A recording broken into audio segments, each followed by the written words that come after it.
Bismillah. Kak, air sirap dek, air sirap dek. Bismillah. Bismillah.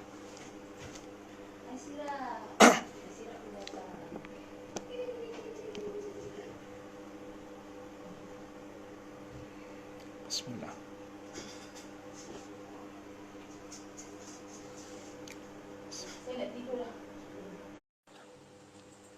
Sirap satu.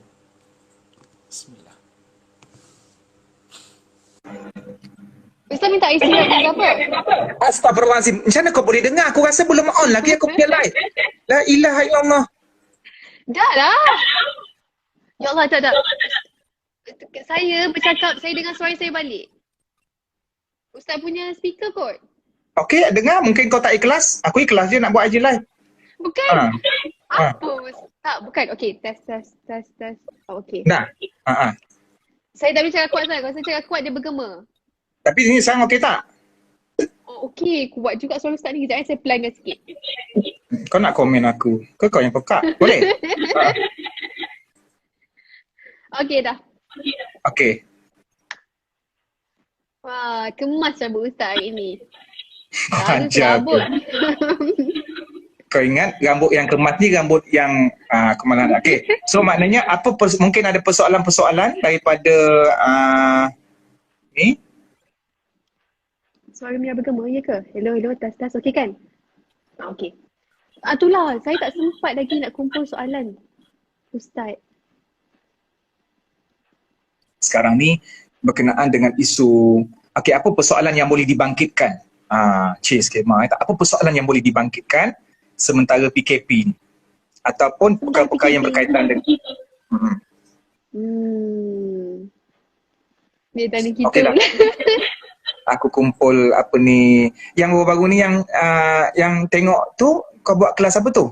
Kimia yang dekat posting tu kepada student-student tu. Oh tak, bukan saya buat kelas. Itu saya promote je PTTI online. Dia tuition tapi online. Subjek Subjek sains tulen sahaja. Bio, Chemist, Physics and Admat. Cikman sains tulen ni aku tak boleh lah. Yang aku tahu air dengan minyak tak boleh campur. Tu je. Tak apalah, kita kekal pada bahagian kepakaran kita sahaja, okey? Alright. Okey semua, siapa ada soalan cepat.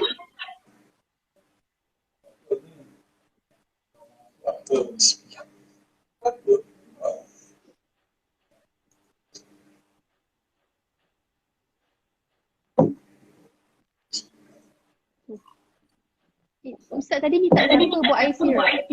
Ada akak saudaranya. Okey. Ustaz buka lah questions kat bawah tu Ustaz. Aku tak reti Mira, aku tak reti. Aduh, macam mana ni? Seorang cepat ajar Ustaz. Sebab Mira memang tak boleh buka question pun sebab Ustaz yang invite Mira. Yang aku tahu kat sini ada turn off commenting tu je. Kan dia orang ni mengecam pula. Tak payah. Mira suara bergema.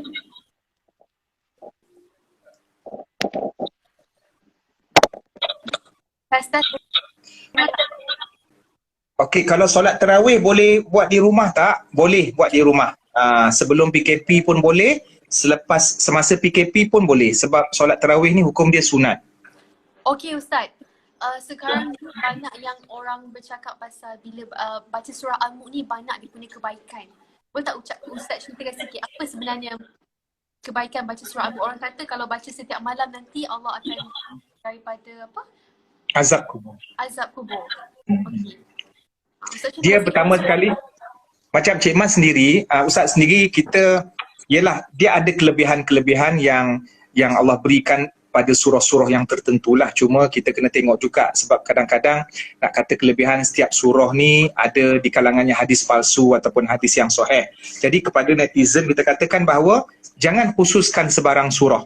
Memang ada kelebihan surah Al-Mulk dan ada kelebihan surah Al-Kahfi, contohnya Khamis malam Jumaat dan seumpamanya. Tapi kadang-kadang kita kata ada sesetengah orang yang dia hafal surah-surah yang tertentu ataupun dia hanya boleh baca surah-surah yang tertentu, tapi bila kita menggambarkan hari ni kelebihannya baca surah ni saja. Jadi dia yang tak dapat nak baca surah lain kecuali surah yang dia dah biasa hafal itu rasa macam sedih. rasa macam dia kerugian tak dapat. Sedangkan dalam Quran Allah ada sebut faqra'u ma tayassara minal Quran. Bacalah apa yang kamu mudah daripada Al-Quran. Jadi dekat situ dia pun akan rasa seronok. Walaupun saya ni tak orang kata tidak fasih dalam surah-surah yang tertentu, tapi saya baca surah yang lain, tetapi yang penting dia Quran, maka saya tetap dapat pahala. Sebagaimana yang Nabi sebut dalam satu hadis, kalau kita baca alif lam mim tu kita bukan dapat satu pahala untuk alif lam mim, tak. Alif lain, lam lain, mim lain. Maknanya setiap huruf itu ada pahala. Itu keluasan yang Allah bagi. Sama juga dengan satu hadis sahih yang lain yang Allah bagi semangat, Nabi bagi semangat kepada orang yang membaca Al-Quran merangkak-rangkak sebut huruf tak betul. Mungkin bagi setengah orang dia kata berdosa kau baca Quran tak betul, taranum tak ada. Tak. Sedangkan Nabi sendiri bagi berita gembira siapa yang baca tak betul tapi dalam pada tu dia berusaha lah, bukanlah dia meringan-ringankan, maka dia akan dapat dua pahala. Pertama, pahala kesungguhan dia membaca dalam keadaan sukar, dan yang kedua, pahala dia sudi membaca Al-Quran. So, kita sepatutnya lebih memperbanyakkan motivasi kepada orang, bukan menakut-nakutkan. Faham. Jadi tak spesifik surah Al-Mulk lah. Sebenarnya surah Al-Mulk pun ada lebih kelebihan, tapi baca apa-apa surah pun sebenarnya boleh. Baca apa-apa surah kan? Tak ada masalah.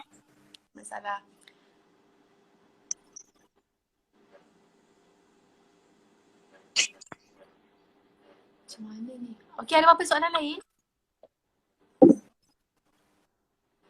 Ada soalan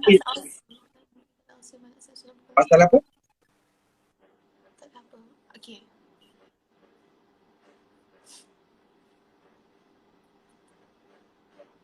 Ustaz, kalau tayar tak berapa hafal tu tak sah solat kita ke? Okey, antara tahiyat akhir tu kena tengok. At-tahiyatul mubarakatuh salawatu thayyibatulillah tu sampai innaka hamidum majid tu ada antaranya sunat, ada antaranya rukun. Yang wajib baca tak boleh tinggal, tak boleh baca dalam hati sampai selawat ke atas Nabi. Adapun yang sunat, kalau sengaja tinggal ataupun tak hafal, tak ada masalah dengan semayang, start daripada selawat Ibrahimiyah. Kama sallaita ala Ibrahim innaka hamidum majid wa barik ala Muhammad kama barakta ala Ibrahim. Yang ni kita panggil sebagai selawat Ibrahimiyah. Maknanya ada nama disebut nama Nabi Ibrahim dekat situ. Yang part yang ni kalau tak baca ataupun sengaja tinggal, sembahyang tak batal sebab dia sunat. Tapi yang awal tu at-tahiyatul mubarak assalamu alayka assalamu alayna ayuhan nabi, patu apa ni mengucap dua kalimah syahadah selawat, yang tu rukun. Yang ni kena hafal. Jadi selawat tahiyat akhir kena, yang part yang pertama tu sahaja yang kena hafal, yang wajib baca. Tapi bagi seseorang yang mungkin dia baru mengenal Islam ataupun dia tak hafal dan seumpamanya, teruskan saja semayang, insya-Allah Allah akan terima. Ataupun ketika semayang tu sambil-sambil tu dia boleh tengok apa ni tulisan-tulisan di hadapan sampailah dia hafal. Itu dalam proses pendidikan lah sampai dia hafal betul-betul. Faham, boleh?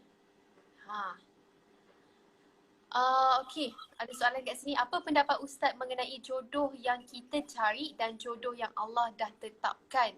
Dari segi usaha, apa yang Ustaz faham mengenainya? Malah betul. Dia tak bertembung ya. Engkau tak kisahlah Mira. Okey, dia tak bertembung sebenarnya jodoh yang kita cari dengan jodoh yang Allah dah tetapkan. Sebenarnya dalam hidup kita ni semua benda Allah dah tetapkan. Tak ada benda pun sebenarnya saya dapat kerja ni bukan kuasa Allah, ini kuasa saya. Tak. Semuanya di bawah kuasa Allah. Maksudnya di bawah pengetahuan Allah. Cuma Allah bagi kita akal untuk kita bekerja. Allah nak kita bekerja. Walaupun kita tahu semua kuasa Allah. Tapi kita tak boleh guna 24 jam alasan. Kenapa tak cari jodoh? Kenapa tak cari kerja boleh dapat gaji? Tak apa, Allah boleh bagi segala-galanya. Tak. Itu tawakal yang tidak bertempat. Sedangkan tawakal yang sempurna ialah mesti disertakan dengan usaha. Semua aspek, sama ada bab kerja, mencari kebahagiaan, mencari petunjuk supaya jadi baik, dan termasuk juga soal jodoh. Jadi apabila seseorang itu berusaha untuk mencari jodoh, maka di situ dia akan synchronize ataupun dia akan ada kesamaan dengan apa yang telah ditetapkan oleh Allah. Sebab usaha dia, all out dia, effort dia untuk mencari jodoh itu juga salah satu daripada koleksi takdir Allah ke atas diri dia. Dan dia kena tahu sebagai seorang makhluk, sebagai seorang manusia, dia ada tanggungjawab, iaitu untuk mencari sebab. Konsep sebab musabab, hubungan sebab. Kalau kita demam, kita tak boleh kata Allah akan sembuhkan. Tak, kita mesti berusaha. Dan usaha itu kita dapat mencari kesembuhan yang Allah telah tentukan. Ya, faham. Baiklah. Okey. Seterusnya ada beberapa soalan lagi?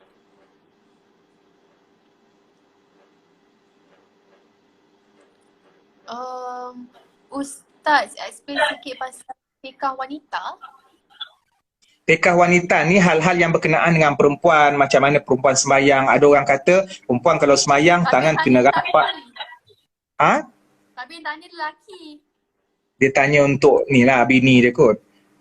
Fiqah wanita ni benda-benda yang berkaitan, yang paling jelas fiqah wanita ni benda yang berkenaan dengan keuzuran, darah-darah haid, nifas, istihadah, kemudian apa yang perlu dilakukan perempuan. Okey, ada juga yang bertanya perempuan yang datang bulan ataupun yang uzur, dia boleh baca Quran ke tidak? Sebahagian daripada ulama mengatakan tidak boleh. Dan sebahagian mengatakan boleh, dan sebahagian yang tak boleh mengatakan boleh dalam keadaan tertentu. Contohnya kalau dia seorang ustazah ataupun dia seorang pelajar tahfiz yang nak menghafal Quran, jadi kalau dia tak boleh, dia terpaksa berhenti. Ada setengah perempuan paling lama dia menghadapi uzur 15 hari, separuh daripada bulan. Jadi kalau dia tak boleh menghafal Quran, mungkin akan menjejaskan dia punya pengajian ataupun dia punya exam dan seumpamanya. Begitu juga dengan ustazah yang uzur. Kalau dia tak boleh mengajar, akan merugikan anak murid dia. Maka ketika ini dibenarkan. Tapi kalau dalam mazhab Syafi'i, Mira dan semua, mazhab Syafi'i agak strict bagi perempuan yang datang bulan ataupun uzur, tak boleh membaca Al-Quran kecuali dengan niat doa ataupun niat zikir. Tapi dalam bulan Syaban ni, perempuan yang nak bangun malam dalam keadaan uzur, kalau tak boleh baca Quran pun, dia boleh baca, dia boleh buat amalan-amalan ibadah yang lain. Contohnya macam berzikir, zikir subhanallah, ataupun dia berdoa kepada Allah, ataupun menghafal sejarah-sejarah. Cik, Ustaz pun ada nak apa? Kalau Ustaz galakkan tak, kalau boleh tak sebenarnya orang yang datang bulan, perempuan datang bulan untuk baca Al-Quran semasa datang bulan? Kalau berdasarkan pendapat di Malaysia ni memang tak boleh lah. Maknanya, tetapi kalau tak ada tu ada yang apa? Translation tu. Mira, dia bukan soal sentuh, Mira. Ini bukan, soalan dia bukan sentuh mushaf Quran ataupun tafsir. Soalnya dia membaca, melafazkan ayat Quran. So bila seseorang itu mengeluarkan ayat Quran, tak kira benda tu daripada Quran ataupun daripada tafsir. Tapi tak apa, kalau dia sendiri nak berpegang pada pendapat-pendapat yang lain, tak ada masalah. Sebab dia dalam rumah secara peribadi, tak ada orang lain dan tak ada sesiapa pun yang berhak untuk memaksa dia ikut mana-mana pendapat. Cuma yang penting dia sentiasa memuliakan Al-Quran lah. Boleh, tak ada masalah. Bahkan tadi yang macam mana yang Ustaz sebut tadi, bagi orang-orang yang tertentu yang memang dia berdamping dengan Quran seperti pelajar hafizah ataupun guru Quran yang memang dia perlu, maka teruskan. Yang kita ni kalau misal kata kita takut-takut nak memilih pendapat yang lain, kita boleh menghafal orang kata zikir-zikir ataupun doa-doa yang tertentu, ataupun memperkasakan budaya membaca di rumah. Banyak poin lah yang kita boleh ambil. Ataupun tafsir Quran pun boleh baca. Kita boleh sentuh tafsir Al-Quran. Kiranya Ustaz, kalau untuk perempuan yang datang bulan pada bulan Ramadan tapi dia nak juga dapat pahala, sebagai contohlah dia period datang bulan masa 10 malam terakhir bulan Ramadan, tapi dia nak juga rebut pahala yang sama macam mana orang lain dapat solat, dapat mengaji, apa yang perlu dilakukan? Selawat saja tak? Okey, satu benda yang kita nak hapuskan salah faham ialah apabila perempuan ni Allah jadikan dia perlu dijaga ataupun perlu diselamatkan daripada pandangan-pandangan fitnah. Jadi mungkin sebahagian perempuan merasakan dia rugi menjadi perempuan. Mungkin. Maknanya tak boleh keluar rumah sesuka hati, kena tutup. Bahkan bukan dalam soal membaca Quran, dalam soal aurat pun mungkin ada yang mengatakan perempuan ini ditindas dan seumpamanya. Sebenarnya tak. Sebab Allah menjadikan setiap makhluk, lelaki dan perempuan, ada kelebihan masing-masing. Ada benda yang lelaki boleh buat dan perempuan tak boleh buat, dan perempuan mungkin merasakan benda tu satu kerugian, sampaikan perempuan lupa ada benda yang Allah bagi ruang dan peluang kepada perempuan masuk syurga yang lelaki tak boleh buat. Perempuan kena pandang ni. Apa dia? Kenapa kau menggelintin sangat nak dengar? Okey. Jelas saya nak tahu lah apa yang boleh ada buat perempuan masuk. Ada 3 benda yang perempuan lebih gagah perkasa daripada lelaki. Dan lelaki tidak akan dapat buat sampai bila-bila pun. Perempuan gagah dalam soal ini. Iaitu, yang pertama ialah mengandung. Lelaki tak boleh mengandung sampai bila-bila. Okey? Yang kedua, walaupun ada yang kelihatan seperti mengandung. Yang kedua, perempuan melahirkan anak. Oh, dia punya jihad melahirkan anak, jangan main-main. Kalau mati ketika melahirkan anak, bukan jadi pontianak, tapi maknanya dia mati dengan ganjaran yang besar. Cuma mungkin masyarakat kita menggambarkan nang-nak apa semua, mak-mak, okey tu. Yang ketiga, menyusukan anak. 3 benda ni pengorbanan untuk seorang wanita yang dia layak untuk mendapat ganjaran yang besar yang lelaki tak ada. Jadi janganlah orang perempuan kata tengok, oh orang lelaki boleh semayang kat masjid, kita rugi perempuan kat rumah. Tak, perempuan tak boleh fikir macam tu. Bahkan perempuan Allah sediakan satu ruang untuk dia melipat gandakan pahala. Satu hadis dalam riwayat Ahmad, sebagaimana yang disebut bahawa seorang wanita bila dia menjaga diri, melaksanakan hukum hakam, sembahyang, puasa semua, dia taat pada suami, bagi yang ada suami lah, okay? Dan nanti di akhirat, dia akan dapat masuk syurga mengikut mana-mana pintu yang dia nak masuk. Begitulah seadanya. Okay. Tak payah nak cover lah Mira. Lepas tu ada soalan lain. Okey, ada soalan lain semua?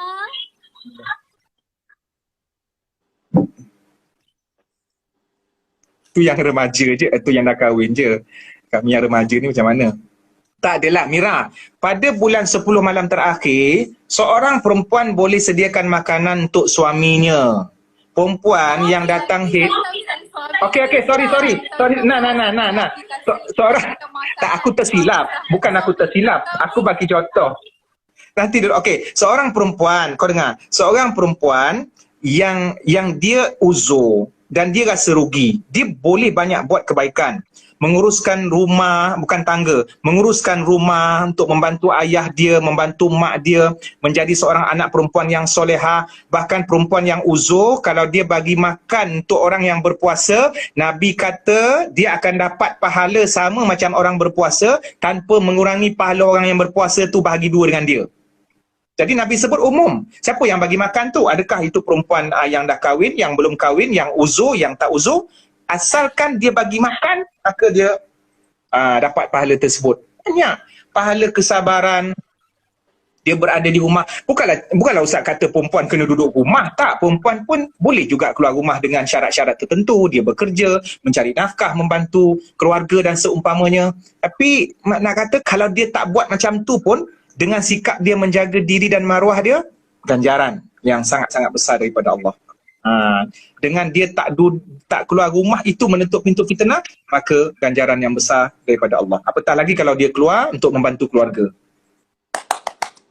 Okey Ustaz, saya ada lagi satu soalan. Ustaz, sebenarnya nak habiskan sesi dengan saya ni pukul berapa?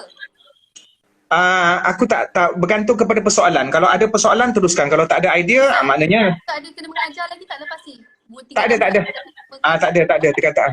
Ustaz, apa sebenarnya maksud syurga di bawah tapak kaki suami atau sebenarnya sebagai seorang perempuan yang belum kahwin, bila kita dengar ada orang kata, oh dosa abah tanggung, ayah tanggung sebab kita sebagai anak. So adakah itu kita tak ada dosa atau macam mana, atau mereka terkena tempias sekali dengan dosa kita lakukan? Dengan berbalik pada syurga di bawah tapak kaki suami tu, apa sebenarnya dia punya tapak kaki ibu tiba tapak suami pula? Okey. Satu benda paling asas kita kena faham bahawa seseorang tidak menanggung dosa orang lain. Itu keyword pertama. Seseorang tidak akan menanggung dosa orang lain. Sebab kita tak nak buat satu situasi ialah kita buat satu dosa dengan anggapan orang lain ada tanggung untuk aku. Jadi seronok kita nak buat dosa. Kenapa kau mencuri? Tak apa, aku belum kerja lagi, mak ayah aku ada. Ataupun isteri pula, kenapa kau buat perbuatan macam ni? Suami aku ada tanggung. Ini satu kezaliman. Dan Islam adalah agama yang adil ataupun agama yang sentiasa saksama dengan penganut dia. Itu yang pertama. Yang kedua, berkenaan dengan hadis. Dulu kita viralkan dengan hadis syurga di bawah tapak kaki ibu. Okey? Kemudian syurga di bawah tapak kaki suami. Tidak ada dalil yang sahih yang menerangkan tentang ini. Bahkan hadisnya lemah. berkenaan dengan syurga di bawah tapak kaki ibu, al-jannah tahta aqdami ummahat, itu ada hadis yang lemah, bahkan sebahagian mengatakan tak wujud. Begitu juga dengan tidak ada dalil yang mengatakan syurga di bawah tapak kaki suami. Tetapi maksudnya ada. Maksud ada. Maknanya suami itu menjadi pemudah jalan untuk isteri ke syurga. Dan ibu bapa menjadi pemudah jalan untuk anak-anak ke syurga. Itu maksud. Tapi Nabi lafazkan ayat itu tidak ada dalil yang sahih. Bagaimana kita nak kata suami itu pemudah jalan ke syurga? Dengan menjadi isteri yang taat. Dengan menjadi isteri yang taat. Tetapi suami walaupun dia berkuasa, dia bukan veto. Suami tidak ada kuasa veto. Dan suami tak boleh faham yang kalaulah dia faham makna syurga isteri ada di bawah tapak kaki dia, suami tak boleh melakukan sesuka hati tanpa memikirkan perasaan isteri yang juga seorang manusia. Dia kena ada tolak ansur. Alah senang cerita Mira, kisah kehidupan Aisyah. Kan? Aisyah, aku malah nak nyanyi lebih kan orang lain tak dicari makan. Jadi maknanya lagu-lagu Aisyah yang sekarang ni kan dah ada lirik baru Aisyah dengan Nabi tu kan.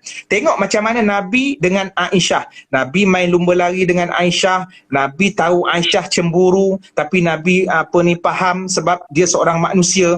Jadi Nabi tak pernah kata aku seorang Nabi kau kena hormat. Padahal dia Nabi tu, ini kan pula suami yang semuanya manusia biasa yang ada dosa. So kena tolak ansur dekat situ. Berikutan dengan banyak benda yang viral kata seorang perempuan boleh tarik 4 orang masuk dalam neraka. Suami dia, ayah dia, abang dia, adik lelaki. Kenyataan ini tak ada dalil. Kenyataan ini tak ada dalil. Yang mengatakan seorang perempuan boleh tarik 4 lelaki tak ada dalil. Maksudnya bila perempuan tu dia tak menutup aurat ataupun orang kata melakukan kemungkaran jadi 4 orang. Tak sebenarnya. Cuma kita nak bagi tahu bapa ada tanggungjawab mendidik anak perempuan dan anak-anak lah. Suami bertanggungjawab mendidik isteri. Itu je lah. Cuma kalau selepas dia dah selesaikan tanggungjawab dia, isteri dia tetap berdegil, maka masing-masing kembali kepada kaedah asal, sendiri buat, sendiri tanggung. Jadi sebenarnya kita baca sebenarnya tak ada tak ada. macam kalau sebagai seorang anak lah, kalau buat dosa ni abah tanggung juga, jangan buat macam Tak ada. Abang cuma bertanggungjawab, abah bertanggungjawab, suami bertanggungjawab. Okey, yang tutup aurat, Kak Long tutup aurat. Tak nak juga.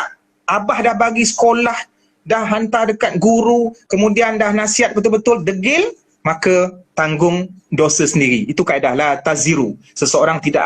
Seseorang yang dia memikul dosanya sendiri tak akan menanggung dosa orang lain. Kau tak nanti seolah-olah menakutkan. Kisah Nabi Nuh yang ada isteri yang derhaka. Takkan Nabi Nuh nak tanggung, dia seorang Nabi. Jadi masing-masing ada otoriti sebagai manusia. Itu Allah nak tunjukkan. Dia seorang suami dan dia seorang Nabi. Tetapi Allah takdirkan isterinya begitu. Kemudian terbalik daripada tu kisah Fir'aun. Fir'aun pula bermasalah. Tapi dapat isteri yang solehah. So benda-benda begini masing-masing tanggung. Allah nak ujilah kewujudan isteri yang derhaka, yang ni pula tinggal serumah dengan suami yang derhaka. Ada dua-dua bermasalah. Abu Jahal dengan isterinya. Ada pula contoh dua-dua okey. Nabi dengan isterinya ataupun Nabi Ibrahim dengan isterinya. Gitulah. Baik, faham? Okey, ada lagi soalan semua? Kenapa Nabi Ibrahim disebut dalam tahiyat akhir? Kerana hubungan rapat Nabi Ibrahim sebagai bapa dan punca keturunan Nabi Muhammad. Bukan maksudnya Allah ni tak adil, tak. Itu maknanya kedudukan istimewa Nabi Ibrahim sebagai punca susu galur Rasulullah sallallahu alaihi wasallam. Dan dalam waktu yang sama Allah juga memberikan keistimewaan, bahkan ada kedudukan yang tersendiri setiap nabi dan setiap rasul.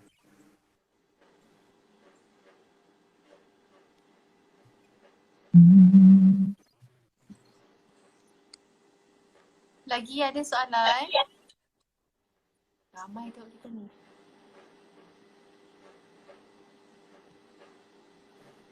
Siapa masak kat rumah Mira? Kalau kau duduk rumah, memang mak kau masak, kau tolong ke tidak? Kadang-kadang saya masak, kadang mak masak, kadang sama-sama. Kadang saya masak. Oh, kau boleh kau boleh masak? Boleh masak? Boleh lah Ustaz. Lauk apa yang paling complicated yang kau boleh masak? Tak Ustaz, sekarang ni nak masak apa pun senang je, Google je. Dia sedap tak sedap.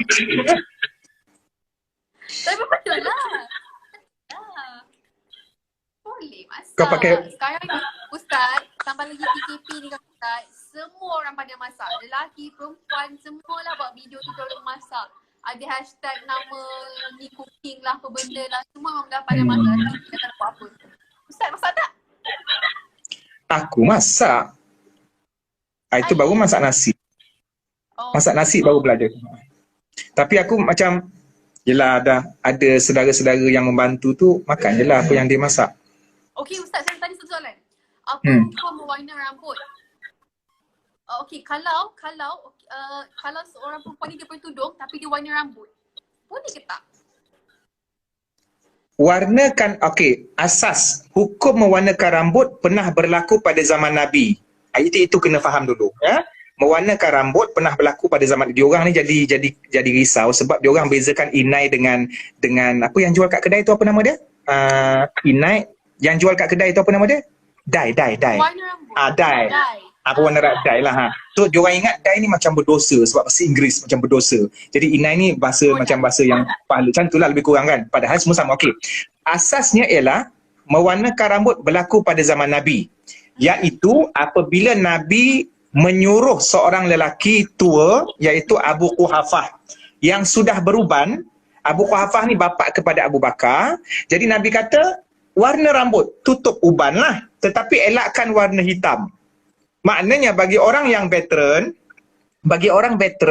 kalau nak warna rambut, nak tutup uban, tak boleh guna warna hitam berdasarkan hadis ini untuk mengelakkan penipuan. Sebab dia dah tua. Kalau guna warna hitam kan Islam tak Islam melarang satu perkara yang menghasilkan penipuan. Contohnya buat pembedahan untuk memancungkan hidung dalam keadaan tak ada cacat cela, tiba-tiba dia nak buat. So benda-benda yang begitulah. So Ustaz nak kata kat sini, Cik Man nak kata dekat sini bahawa mewarnakan rambut berlaku pada zaman Nabi. Tetapi bagi orang-orang yang nak turun berperang, orang tua yang nak turun berperang, boleh mewarnakan rambut dengan warna hitam. Kenapa pula tadi kata orang tua tak boleh warna hitam? Sebab untuk berperang biar musuh nampak muda dan dia takut dengan tentera-tentera. Faham tak dekat sini? So Islam begitu Mira. Islam ni dia hukum berubah mengikut situasi. Tapi yang penting bukan niat untuk mempermainkan Islam. Kita patah balik. So maknanya sekarang bagi remaja yang ada uban, budak form 3, rambut tak ada uban, dia memang muda, dia nak mewarnakan rambut, boleh tak dia guna warna hitam? Boleh, sebab dia ni budak muda, dia tak terpakai dengan hukum untuk yang orang tua tadi, veteran tadi. Jadi mewarna rambut boleh, tak ada masalah, termasuk perempuan. Perempuan cuma jangan mendatangkan fitnah. Tapi perempuan dia bertudung, so tak timbullah isu tu sebenarnya. Baik, tu yang pertama. Yang kedua, kita nak tengok kepada ingredient pewarna tersebut. Tak kira inai ataupun inai tak ada masalah lah, mungkin terus tumbuk terus pakai aja. Ini yang kata sintetik ataupun yang buat secara kimikal dekat kedai. Jadi pastikan tidak memudaratkan kesihatan. Pastikan tidak dibuat daripada najis. Mungkin ada yang terjual di kedai-kedai tertentu tu ada tanda halal. Okey, kalau kau yakin benda tu okey, silakan pakai. Yang ketiga, warna yang digunakan tidak menimbulkan fitnah. Maksudnya warna tu hanya boleh warna yang dekat-dekat dengan warna gelap. Macam perang, warna-warna inai, merah kehitam-hitaman. Tapi kalau warna yang boleh menimbulkan fitnah, orang boleh hina ataupun orang boleh tuduh kita orang jahat. Macam contoh warna biru, warna yang digunakan oleh musuh-musuh Islam dengan fashion-fashion yang ekstrim, yang tu tak boleh. Kau bayangkan kalau tu imam kampung kau warna biru rambut dia. Jadi benda-benda macam tu mesti orang kata orang membawang dan seumpamanya lah. Baik. Okay. Lagi-lagi. Okay, cepat. Satu soalan lagi sebelum dia beransur. Alright. Okay, ya.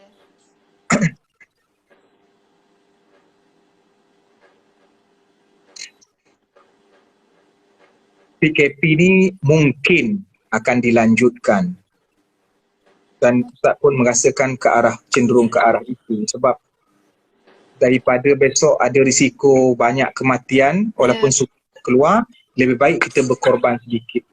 Ya. Untuk kebaikan tak apalah. Lagi soalan? Tak nak pasal warna rambut dah. Soalan daripada kau, Mira?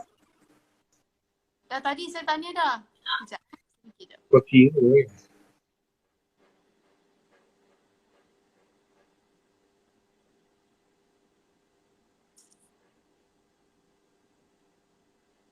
Aduh, soalan. Apa dia soalan dia? Aku tahu kau senyum tu sebab kau baca soalan yang mana. Aku faham. Sebab aku pun baca juga soalan. Soalan-soalan ni very general. Apa hukum merindui seseorang yang bukan mahram bagi dia? Macam mana soalan? Tak, soalan dia pun. Yelah, sebab majoriti 90% yang berinteraksi dengan Instagram ialah muda lah, remaja. Aku tak pernah dapat soalan DM kata, Ustaz, nenek nak tanya. Tak ada, tak pernah. Sebab selalunya yang veteran dekat Facebook. Yelah, nak marah pun tak boleh dia orang ni. Memang itu je lah kehidupannya. Clash, crush, putus, lepas tu jumpa orang lain, lepas tu get back dekat ex, and then gitulah sampai Abang Jamil mampus. Apa lagi tu? Adakah meminati K-pop? Salah, tak apa. Apa hukum lelaki kahwin lambat? Tak apa. Ada, saya nampak tadi Aceh ada komen. Penyebaran Siapa? fitnah cyber. Aceh. Aha. Penyebaran fitnah cyber. Macam mana tu Ustaz? Apa komen Ustaz tentang dunia cyber sekarang ni lah? Okey, ini soalan terakhir kita. Man kana yu'minu billahi wal yaumil akhir falyaqul khairan aw liyasmut. Siapa yang beriman, makna poin dia iman, siapa yang beriman dengan Allah dan hari akhirat, hendaklah dia berkata baik. Dalam cyber tak ada cakap lafaz suara, tetapi ada benda yang di-type. Itu bahasa internet. Okey, bahasa jumpa depan-depan, cakap. Bahasa internet, cakap pindah kepada chatting. Samalah tu. Jadi siapa yang beriman, siapa yang dia rasa dia ada iman, dia mesti cakap komen yang baik-baik. Kalau dia rasa dia tak ada komen yang baik-baik, awliyasmut, maka keep silent ataupun diam. Kerana bahkan kadang-kadang komen yang baik pun kadang-kadang boleh menimbulkan fitnah. Sebab fitnah ni boleh datang dari semua sudut. Kadang-kadang bila kita buat baik, ada orang tuduh kita riak. Itu buat baik tu. Tak buat baik pula orang kata kita pemalas. Jadi apatah lagi. Sebab tu ulama' mengatakan di zaman fitnah ini, iaitu akhir zaman sebelum munculnya Dajjal, senjata yang paling ampuh bagi seorang Islam untuk mengelakkan fitnah ke atas diri dia adalah diam. Sekalipun diam itu merupakan risiko. Okey, contoh dia kaedah dia begini, senang je Mira dan semua. Diam pun salah, bercakap pun salah. Diam pun ada risiko mudarat, bercakap pun ada risiko mudarat. So mana satu ni kita pilih mana satu yang kurang risiko. Memang nak tak nak, kita tak ada pilihan lain. Sebab kadang-kadang antara dua pilihan bukan sebab kita suka pilihan tu, tapi tak ada pilihan yang ketiga. Sama ada bercakap ataupun tidak, sama ada komen ataupun tidak. Maka kita memilih untuk tidak komen, melainkan hal-hal yang tertentu yang kita ada autoriti. Maka ini sahajalah panduannya. Bahkan fitnah bukan saja di zaman sekarang, tu yang saya pernah kongsi dengan kau, di zaman Nabi dulu, Aisyah dengan Ali bin Abi Talib. Ini zaman sahabat Nabi pun orang laga-lagakan, ini kan pula individu dengan individu yang lain di dalam internet. Itu je lah. Okey. Baiklah.